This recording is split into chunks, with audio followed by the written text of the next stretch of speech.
Entrepreneurship by any other name, self-sufficiency versus innovation. The terms self-employment and entrepreneurship are often used interchangeably, but they actually mean very different things. Self-employment is when people work for themselves for personal profit. Entrepreneurship is when someone creates a business to support themselves financially and brings a new product or service into the world.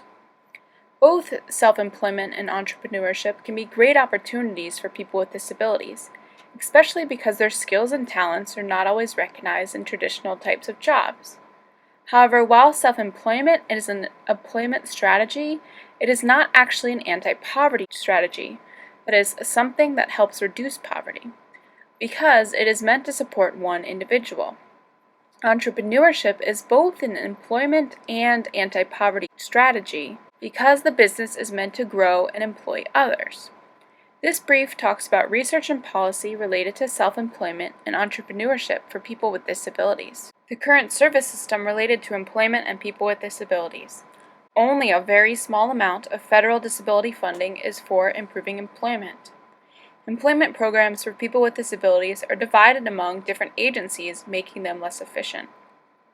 Disability employment programs and entrepreneurship programs are divided and do not often work together. This can lead to entrepreneurship programs forgetting to include people with disabilities and providing them fewer opportunities. Gaps that make self-employment and entrepreneurship more difficult for people with disabilities. People with disabilities often have income restrictions and fear losing services.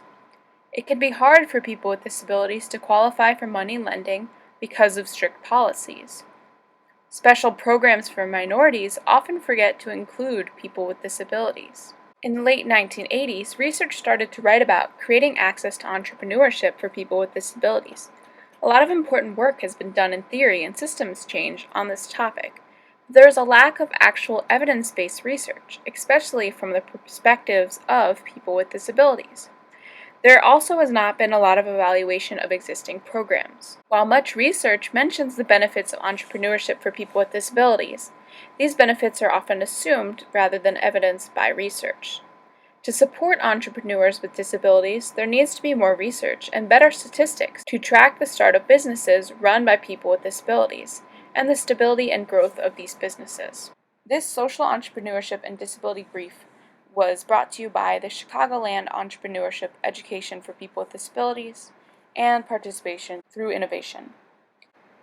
For more information, contact CEED@uic.edu.